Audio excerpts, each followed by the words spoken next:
Muitas pessoas chegam a esse canal do YouTube, chegam ao meu site querendo aprender a programar simplesmente como um hobby.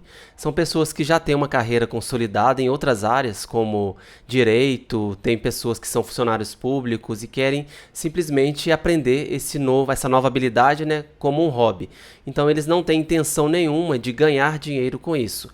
Por outro lado, existe um número muito maior, né, de pessoas que querem aprender a programar, mas querem ter um retorno financeiro com isso, seja através de um salário, conseguindo um emprego, né, de programador, seja trabalhando como freelancer ou até mesmo criando o próprio software para vender pela internet, por exemplo.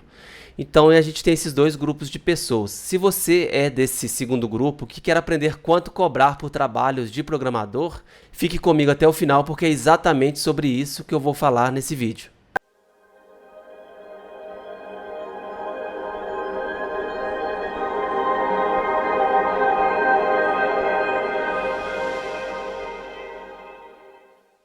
Antes de iniciar o assunto do vídeo, eu quero convidar você para conhecer o Play Code Makers. Se você não conhece, o Play Code Makers é uma mentoria em desenvolvimento de projetos, de software, né?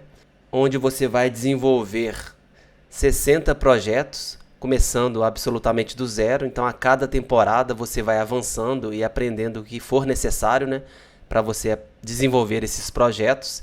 E é uma mentoria onde você vai aprender na prática. Então, eu costumo dizer que é 99% prática, escrita de código, né, real, e 1% de teoria, alguns vídeos que eu passo com os principais fundamentos.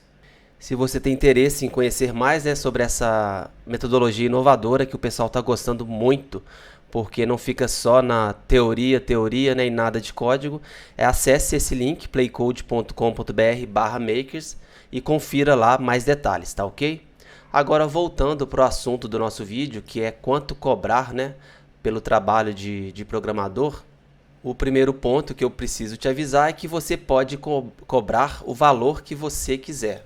Então a gente está, né, no capitalismo aí e tem uma lei, né, a lei da oferta e da procura. Então você pode cobrar o valor que você quiser, porém o cliente ele só paga se ele quiser também. Então você pode cobrar aí, né, 10 mil reais por um site. Só que se aquele cliente seu ele não tem essa grana, né, para pagar esses 10 mil reais nesse site, você não vai conseguir fazer negócio com ele. Então, na minha trajetória aí como desenvolvedor web, eu já vi pessoas cobrando R$ 1.000 para desenvolver um site, sites mais simples, e já vi também empresas maiores, né, no caso no governo federal, cobrando 11 milhões para fazer um site para o governo. Então é assim que funciona, o mercado equilibra isso, né? Então você pode cobrar o valor que você quiser, sabendo que as empresas, os clientes podem aceitar ou não esse valor. Então exige, né, essa lei da oferta, ela traz esse equilíbrio aí. Eu recomendo que você dê uma lida depois nesse link aqui lá no Wikipedia para você entender melhor como isso funciona. Mas eu acredito que é de conhecimento geral aí, né, que de acordo com a oferta, o preço de determinado serviço ou produto ele pode ser maior ou menor.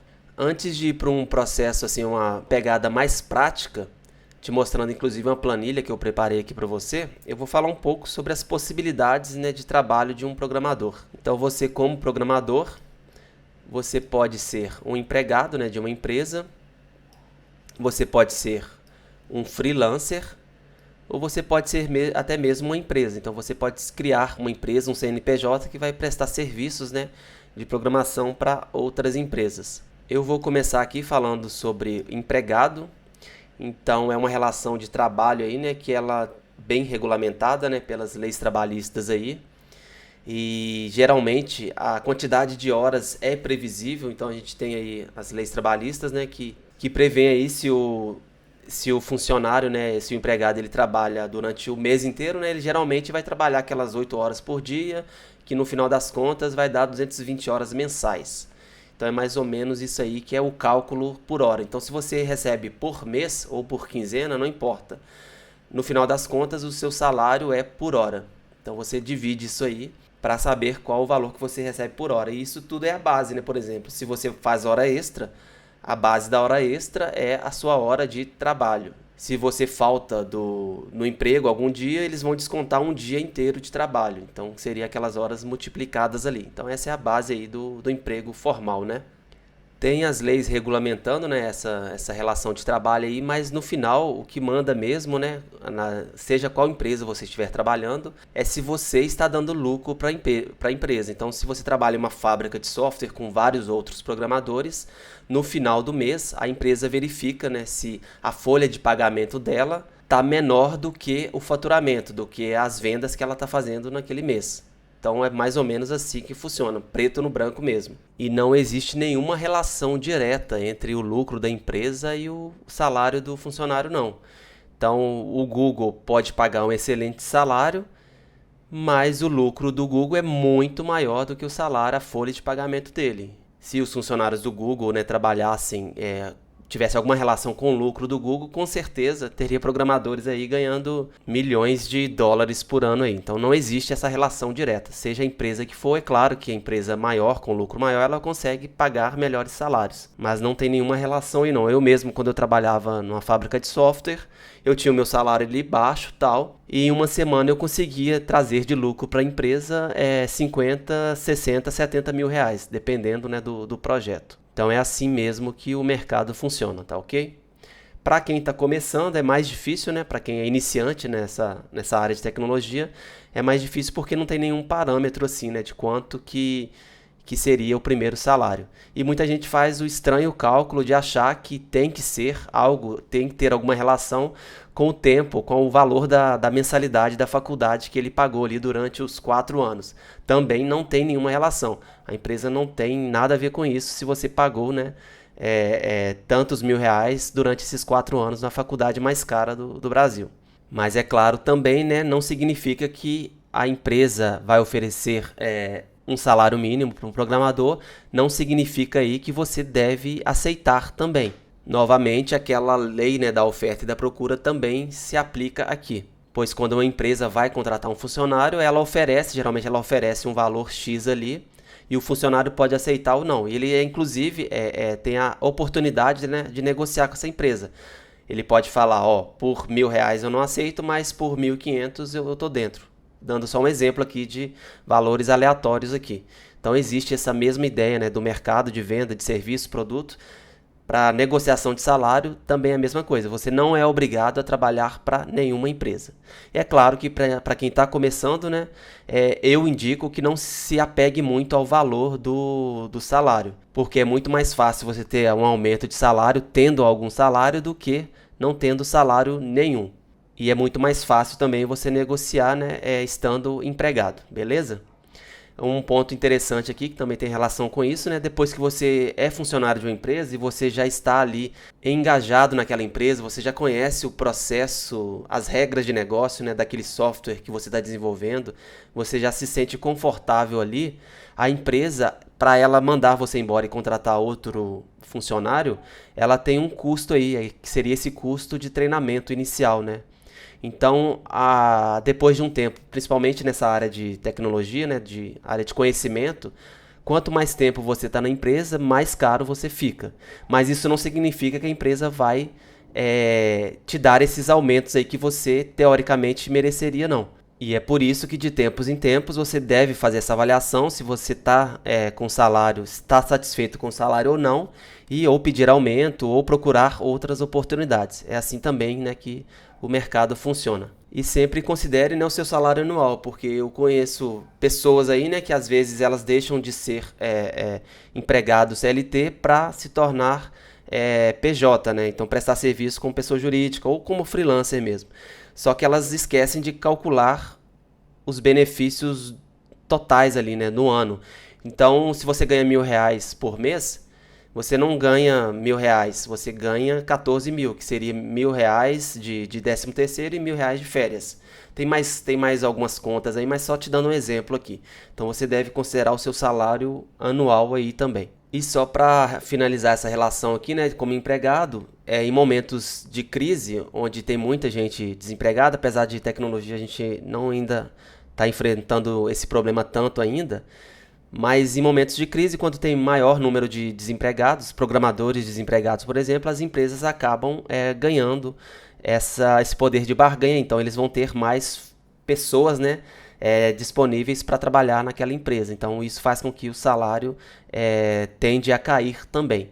Agora, vamos falar aí sobre o freelancer, né, que gera geralmente mais dúvida, né, porque quando a gente está falando de relação de trabalho, empregado e tal, geralmente a empresa tem lá a definição, né, dos salários que ela paga para os empregados e você nem consegue muito sair daquilo não. Se a empresa já tem 10 programadores que ganham R$ 3.000, é mais difícil você entrar como programador ganhando mais de R$ 3.000, né? Então existe essa forma de tabelar aí, né? No freelancer já é totalmente diferente, né? É uma área não regulamentada, né? A quantidade de horas é imprevisível. Então lá como empregado você tem aquela questão lá 220 horas mensais, né, que é previsível, e aqui não, é imprevisível. Você pode escolher trabalhar como freelancer trabalhando só 4 horas por dia, ou 8 horas, ou 12 horas, é você que define isso aí. Geralmente trabalhando como freelancer, você pode ter algum contrato, né, para formalizar essa relação, mas geralmente não tem a mesma segurança lá da carteira assinada, não. É mais parecido com prestação de serviço como empresa mesmo. Então, talvez você como freelancer, você pode ter um CNPJ e vai ter que assinar um contrato de prestação de serviço com a empresa aí. Ou muitas vezes não tem contrato, tem não, dependendo do tamanho, né, do trabalho. Você como freelancer, você pode cobrar por hora, mas pelo menos na área de programação, é muito difícil a gente ver isso, porque determinado algoritmo que você vai escrever, interface, o que for, pode demorar 3 horas para desenvolver, mas pode dar um probleminha ali que não estava previsto, né, que vai demorar 5, 6 horas. Então, geralmente, programador freelancer, né, trabalha por projeto. Então ele cobra ali, ele avalia, apesar de cobrar por projeto, ele avalia quantas horas ele levaria ali e ele já tem uma hora de trabalho, né, que ele cobra definida. E ele faz essa multiplicação dessa estimativa, né? Para eu criar um site eu demoraria 10 horas, então a minha hora é R$ 100, aí faz essa multiplicação aí e cobra o valor do projeto. No final do vídeo eu vou te mostrar melhor, né, como seriam esses cálculos aí. A cobrança, ela pode ser, né, você pode cobrar da forma que você quiser, né, mas geralmente quando eu prestava serviços como freelancer, eu usava essa forma de pagamento aqui. Eu pedia 50%, né, de sinal para iniciar o trabalho e 50% na entrega do trabalho, site, sistema, o que for. Mas isso é só um exemplo que eu trabalhava, mas tem outras possibilidades aí. Você pode pedir 30% do valor no início, né, para começar, 50% na entrega e 20% depois do tempo de garantia. Tempo de garantia é esse que você também negocia lá com o cliente. 1 mês, 2 meses, você que avalia isso e negocia com o cliente. E tem uma cobrança também que eu gosto bastante, que é a cobrança que eu chamo, né, cobrança por sprint, que é como se você pegasse um pacote de horas naquela semana ou no mês, o que for, e chamar isso de sprint e ir fazendo as entregas a cada sprint. A diferença do projeto, né, é que dependendo do sprint, pode ser algo mais complexo ou mais simples, você pode entregar mais ou menos trabalho. Só que também para o cliente é um pouco previsível, né, o que ele vai estar pagando ali, e ele vai ter que avaliar se ele está satisfeito com o que você está entregando naquele tempo do sprint ou não. Então, se você definiu se você vendeu, né, um software e você definiu que vai entregar um módulo a cada sprint, né? Esse sprint pode ser 2 semanas, 1 semana, o que for, mas vamos supor aí que seja um sprint de 2 semanas. Então você definiu com o cliente que vai entregar um módulo a cada 2 semanas, a cada sprint. Se você começa a não cumprir esse combinado, o cliente pode cancelar, né, esse contrato com você e ele fica ali com o que você já entregou para ele. Então essa é uma forma de trabalho assim bem honesta, de cobrança, né, bem honesta assim que eu considero legal, porque o cliente tem essa segurança de você sempre estar entregando algo para ele, ao invés de entregar só lá no final do projeto. Em vídeos futuros eu devo voltar a falar só sobre isso aqui, né, gravar um vídeo só sobre isso aqui, mas nesse vídeo mais geral aqui eu vou falar sobre as formas, né, quanto cobrar sobre cada tipo de trabalho. Então eu volto a falar sobre freelancer no final do vídeo. A outra forma aí, né, seria você criar uma empresa para você, um CNPJ, e prestar serviços mesmo, como programador, ou até mesmo contratar outros programadores para eles prestarem serviços para os seus clientes aí. Então é uma forma, né, seria prestação de serviço, que você deve ficar muito atento aos seus custos aí, porque você pode ter ou não funcionários, e isso vai impactar no quanto que você vai cobrar por aquele serviço. Como empresa, você também pode criar um produto, então ao invés de desenvolver vários sistemas para contabilidades, né? Então você desenvolve sistema A para uma contabilidade, depois desenvolve um novo sistema para uma outra contabilidade. Ao invés disso, você transforma esse software em produto e cobra só uma mensalidade ali dessa contabilidade, por exemplo. Então é uma forma bem legal também e que traz uma segurança para a sua empresa aí, porque você não vai precisar ficar correndo atrás de cliente todo mês, você vai ter vários clientes que vão te pagar ali uma mensalidade. E para você criar um produto, né, você deve considerar aí também o tamanho do mercado. Se você vai desenvolver um software para controle de extração de petróleo, por exemplo, você deve considerar que o mercado é muito menor do que a quantidade de contabilidades que existem, né? Então você deve cobrar muito mais caro de um software de extração de petróleo, algum controle, né, algum sistema de informação para uma empresa de petrolífera do que uma empresa de contabilidade.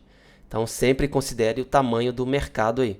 Perceba que até agora eu falei, né, sobre as possibilidades aí, mas eu não falei quanto cobrar, e realmente eu não vou chegar para você e falar: ah, você deve cobrar tantos mil reais por um site, tantos mil reais para um aplicativo, para um sistema. Eu não vou falar isso aqui para você porque é totalmente relativo. E é sobre exatamente isso que eu vou falar agora. Vou te mostrar algumas formas, né, de calcular quanto você vai cobrar. Esse cálculo aqui funciona melhor para trabalho como freelancer, mas nada impede que você use o mesmo raciocínio, né, tanto para empregado quanto para empresa. Então, o primeiro ponto aí para ser considerado é o seu custo fixo. Então, você pode ser alguém ainda solteiro, jovem, que mora com os pais. Então, você, teoricamente, não teria custo fixo. Todas as suas despesas são pagas pelos seus pais. Então, esse é um exemplo. E o outro exemplo é você casado, com 2, 3 filhos na escola. Então, você tem um custo fixo totalmente diferente, incluindo a educação dos filhos, alimentação, aluguel, o que for.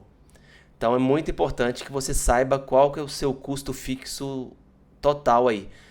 Quanto que você precisa ganhar para conseguir manter o seu padrão de vida atual. Então esse custo fixo aqui seria o mínimo que você pode, né, estar disposto a receber. Porque é muito ruim, né, você receber menos do que você paga de contas. Então você vai ficar sempre no vermelho aí. Então esse custo fixo é o mínimo que você está disposto a receber por mês. Então vamos supor aí que você ainda more com seus pais, só que você tem uma prestação de um carro que você comprou. Então você está pagando aí R$ 1.000 de prestação por mês de um carro. Então o seu custo fixo nesse caso, né, seria R$ 1.000.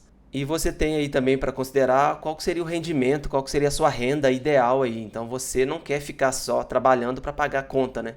Então você pode definir aí qual que seria a sua renda ideal para você sobrar uma grana para você fazer 2, 3 viagens por ano, sobrar uma grana para você praticar, né, algum hobby, algum esporte, o que for, jogar tênis, boliche, futebol, sair com os amigos todos os finais de semana. Então esse seria o seu rendimento ideal, que você deve colocar aí também numa planilha. E você deve considerar aí também as horas de trabalho que você quer cumprir aí diariamente, porque você trabalhando como freelancer, você pode escolher quantas horas você quer trabalhar, que é totalmente diferente, né, do trabalho como empregado. Trabalho como empregado, você vai ter que bater ponto e trabalhar ali no mínimo as 8 horas por dia ali. Como freelancer não funciona assim, você pode sim definir quantas horas você quer trabalhar. E por último aí, para você considerar quais seriam os seus diferenciais. É esse diferencial que vai fazer com que você consiga, né, chegar no seu rendimento ideal. Um exemplo aí de diferencial que você poderia ter é entregar todos os projetos na data. É meio estranho, né, eu dizer isso, mas o mercado de freelance, principalmente de programadores, ele é bem queimado, sabe? Infelizmente, muitos programadores não entregam os projetos nas datas combinadas com o cliente e em alguns casos até realmente desaparecem. Então, esse exemplo aí, você entregar na data, né, combinada, já é um diferencial aí. Um outro diferencial seria, vamos supor que você é um freelancer especialista em desenvolvimento de sites. Então você cria ali o HTML, CSS e tal. E o seu diferencial é você entregar o site otimizado para busca no Google. Então esse seria um diferencial. Então, por você ter diferenciais, você consegue cobrar mais do que a média do mercado e consegue chegar aí no seu rendimento ideal. Eu sempre digo que o cenário ideal é o que o cliente procure você, ao invés de você ficar procurando os clientes.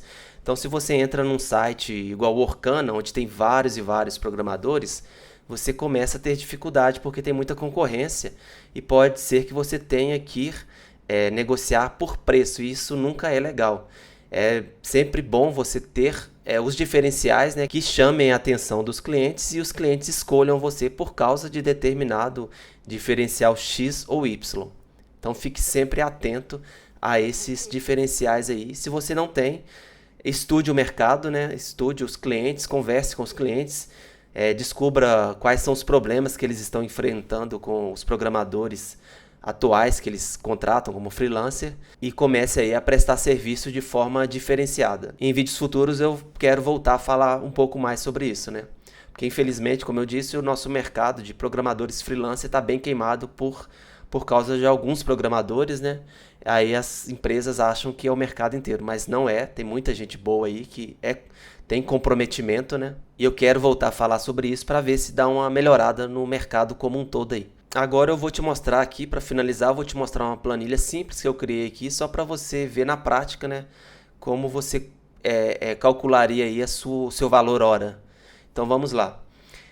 Vamos considerar aí que você tem um custo fixo, né, por mês aí de R$1.000 e você quer trabalhar 100 horas no mês. Isso daria aí 5 horas por dia, de segunda a sexta, 5 vezes 5, 25 horas, né, semanais, vezes 4, 100 horas mensais. Então seria aí mais ou menos um trabalho de meio expediente, tá ok? Então se você tem um custo fixo no mês, você consegue, né, trabalhando essas horas, essas 100 horas por mês, você consegue trabalhar cobrando R$10 por hora. É claro, né, se você conseguir alocar essas 100 horas no mês. Porque trabalhando como freelancer você não tem garantia nenhuma que você vai conseguir, né, alocar essa quantidade de horas. E agora eu tenho aqui uma renda ideal no mês. Então você fez os cálculos aí, descobriu que você quer fazer academia, quer sair todo final de semana e você chegou na renda ideal aí de R$3.000. E você quer continuar trabalhando só meio expediente, só 5 horas por dia, porque você tem outros compromissos, ou você está na faculdade e você não quer trabalhar 10, 12 horas por dia. Então, nesse caso aqui, para uma renda ideal de R$3.000, você, e trabalhando 100 horas mensais, né, você teria aí seu valor hora a R$30. Depois que você achou esse valor hora, não significa que você vai colocar o relógio do seu lado aí na sua mesa, né, programando, e você vai cobrar exatamente a quantidade de horas que você ficou desenvolvendo software para aquela empresa. Você pode até conseguir fazer isso aí, mas por experiência eu vejo que o mercado não aceita muito bem isso. De qualquer forma, você vai usar esse valor hora, né, como base para você definir qual será o valor total de determinado projeto. E para chegar a esse valor total do projeto, você precisa, né, estimar quantas horas você levaria para criar um aplicativo, um sistema, um site ou qualquer outro tipo de software. E como você faz para estimar isso? Estimativa geralmente, né, é baseado em trabalhos passados. Então, novamente, né, se você se diz programador e você não está programando e você não tem noção nenhuma de quanto tempo que você leva para criar um sistema simples, né, de cadastro, você está fazendo errado. Você precisa colocar a mão na massa, mesmo que não seja, né, para atender clientes, mas para você ter aí, você se conhecer, né, e saber qual é a sua produtividade. Então, quantos sites você consegue criar por semana, quantos sistemas por mês, o que for. E novamente, isso é só uma estimativa, né? Depende muito da complexidade do sistema ou do site que você vai criar. Então eu coloquei aqui no mind map aqui, que é um problema muito comum, a pessoa não sabe, principalmente iniciante, né? Ele não sabe quanto tempo ele leva para criar um site, por exemplo. Então vai minha dica aí de novo, comece a criar sites mesmo que seja para um cliente fictício, só para você realmente ter noção, né, de quanto tempo você leva. E com isso consiga, né, saber o valor total do projeto. A outra possibilidade que eu falei no início ali do vídeo foi cobrar por sprint. Então você não sabe o valor total de horas que você vai gastar para desenvolver determinado sistema, mas você consegue vender o sprint para o cliente. Então você fala que um sprint seriam 25 horas. Então vamos supor aqui que esse sprint ele é formado por uma semana, né? Então você está trabalhando aí 5 horas por dia, 25 horas no sprint. E você vende esse sprint para o cliente por R$750. Mas o cliente vai estar a todo tempo avaliando se vale a pena para ele ou não pagar R$750 para você desenvolver um site por semana ou um módulo de um sistema por semana. Então, o cliente, né, ele vai avaliar isso aí com você. Pode acontecer, né, esse exemplo aqui de você vender seu sprint de 25 horas por R$750 e você conseguir criar um site por semana, e vamos supor que você está prestando serviço para uma agência de design. E essa agência, ela vende esse site que você cria em uma semana, ela vende por R$5.000, R$10.000. Então, para essa agência, esse valor de R$750 é justo e ela vai continuar contratando você e com certeza durante bastante tempo. Porque você, como freelancer, né, você está trazendo lucro para essa agência.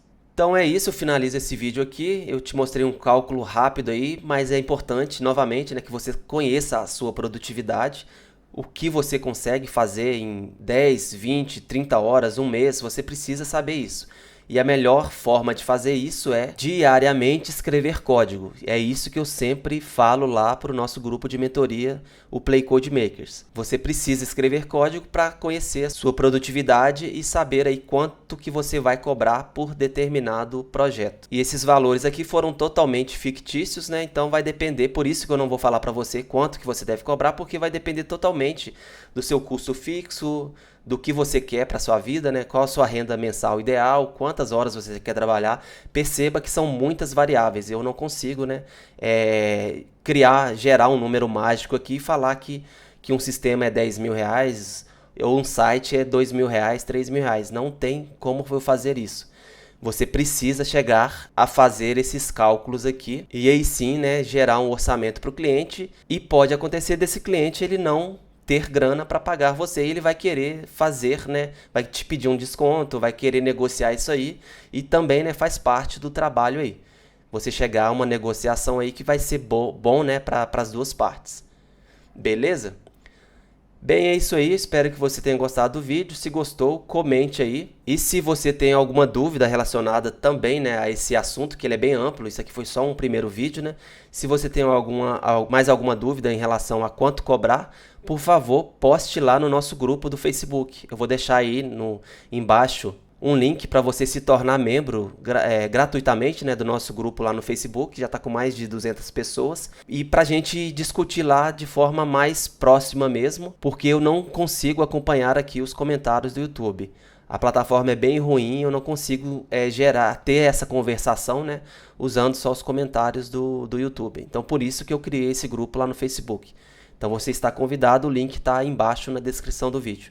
Tá ok? É isso aí, grande abraço, até mais e tchau!